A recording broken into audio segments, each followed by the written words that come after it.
Bonjour à chacune et à chacun. Comme annoncé hier en introduction, nous allons considérer maintenant 4 grands sujets de joie. Pour le premier, la joie de la création, permettez-moi de citer Job 38, les versets 4 et 7. Où étais-tu quand j'ai fondé la terre?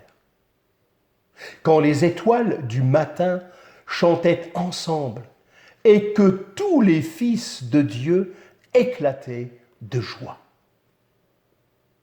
Considérons ces 4 grands sujets de joie mentionnés dans la Bible. Cette joie, tous les hommes sans exception peuvent la connaître. Ce n'est pas une joie qui passe, mais bien une joie qui dure à toujours.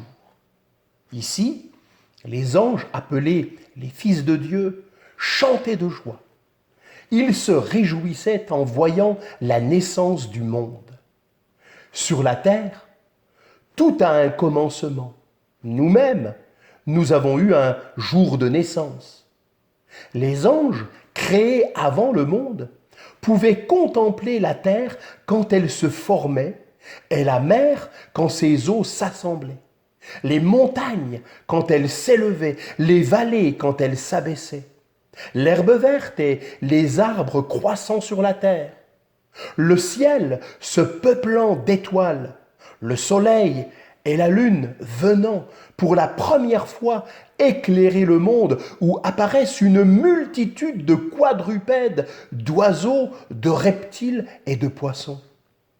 Ces anges se réjouissaient en voyant toutes ces merveilles et la puissance du Dieu créateur qui a mené toutes ces choses à l'existence. Nous aussi, nous avons à célébrer celui qui a fait tant de merveilles. Pouvons-nous rester muets en voyant le soleil se lever, en parcourant les campagnes semées de fleurs, en entendant chanter les oiseaux, en contemplant les hautes montagnes ou en présence des vagues furieuses de la mer? Il est vrai que tout est gâté maintenant. Le péché de l'homme a tout assujetti à la vanité, comme l'exprime Romains au chapitre 8 et au verset 20. Mais nous pouvons nous réjouir et d'une grande joie. Dieu va faire de nouveaux cieux et une nouvelle terre dans lesquels la justice habitera.